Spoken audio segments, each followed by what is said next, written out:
দুয়ারে যখন নির্বাচনের কড়া নাড়ার শব্দ শোনা যাচ্ছে, তখন অবশেষে কমিশনের অন্দরে নিয়োগের বসন্ত এলো। তাদের মনে দেরিতে হলেও নিয়োগ করার ইচ্ছা জেগেছে। গতকাল রাতে কমিশন একটি নোটিশ প্রকাশ করেছে, যেখানে একাদশ দ্বাদশ এবং নবম দশম শ্রেণীর ভেরিফিকেশন এবং ইন্টারভিউ প্রসেস সম্পর্কে বিস্তারিত আলোচনা করেছে। কতগুলো তারিখ তাতে তুলে ধরা হয়েছে। জানানো হয়েছে একাদশ দ্বাদশ শ্রেণীর বাকি কাউন্সেলিং প্রক্রিয়া কবে শেষ হবে, কবে কবে হতে পারে, এবং নবম দশম শ্রেণীর ভেরিফিকেশন ও ইন্টারভিউ প্রসেস কোন কোন দিন হবে একটা সম্ভাব্য রূপরেখা তৈরি করে দিয়েছে। এই রূপরেখাটি যদি আমরা একটু দেখি কি পাবো তাতে, না এখানে বলা হয়েছে একাদশ দ্বাদশ শ্রেণীর কাউন্সেলিং প্রক্রিয়া চলবে 24/3/2026 থেকে 8/5/2026 পর্যন্ত, অর্থাৎ মার্চ মাসের 24 তারিখ থেকে শুরু করে এটা মে মাসের 8 তারিখ পর্যন্ত চলবে।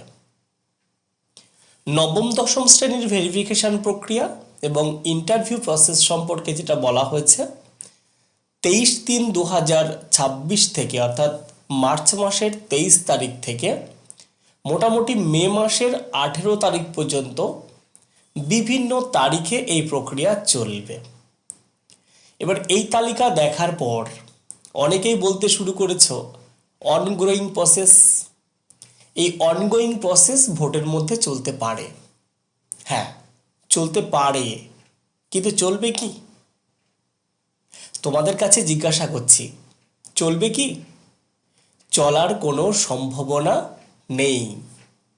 তোমরা অলরেডি দেখেছো মাধ্যমিক পরীক্ষা, উচ্চ মাধ্যমিক পরীক্ষা, তারপর গ্রুপ সি, গ্রুপ ডি, এই পরীক্ষাগুলোর অজুহাত দিয়ে এই ইন্টারভিউ প্রসেস এবং কাউন্সেলিং প্রক্রিয়াকে ঢিলে তালে এগিয়ে নিয়ে যাওয়া হয়েছে, দিনের পর দিন নষ্ট করা হয়েছে। অথচ নির্বাচন যখন দুয়ারে এসে পড়েছে, আর কয়েকটা দিন বাদেই হয়তো তা ঘোষণা হতে চলেছে, ঠিক সেই মুহূর্তে, সেই এক বিভীষিকাময় সময়ের প্রাক্কালে দাঁড়িয়ে কমিশন একটি নোটিশ প্রকাশ করে সবাইকে একটা ললিপপ ধরিয়ে দিল।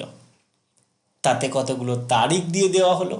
যদি তারিখগুলো একটু নিখুঁতভাবে দেখো তাহলে বুঝতে পারবে আদৌ কি এই তারিখগুলোতে আমাদের ইন্টারভিউ প্রক্রিয়া বা কাউন্সেলিং প্রক্রিয়া চালানো সম্ভব হবে।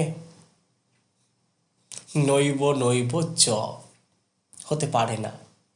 এবার যদি সম্ভব হয় তাহলে কোনো রূপকথার গল্পের মতো হয়তো হতে পারে।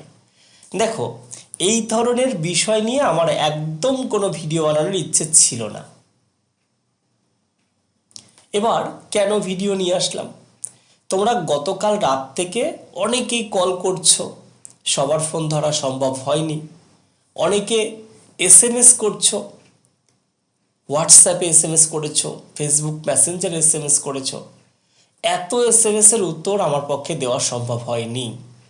তাই আমি ভাবলাম যে ছোট্ট একটা ভিডিও বার্তার মাধ্যমে যদি বিষয়টাকে তোমাদের সামনে তুলে ধরতে পারি তাহলে সকলের কাছে আমার পৌঁছানো সম্ভব। তাই এই ভিডিও বার্তাতেই আমি তোমাদের কয়েকটা কথা বলি। আদৌ এই তারিখগুলোতে কাউন্সেলিং প্রক্রিয়া চলবে কিনা, বা ভেরিফিকেশান বা ইন্টারভিউ প্রক্রিয়া চালানো সম্ভব কিনা, এটা ভাবার সময় আমাদের বোধহয় নেই, আর ভেবেও আমাদের কাজ নেই।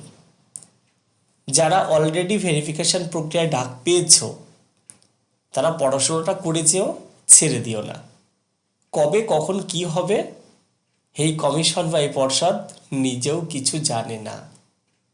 এই অনিশ্চিতময় একটা সময়ের মধ্য দিয়ে আমরা চলেছি, ধার বলার অপেক্ষা রাখে না।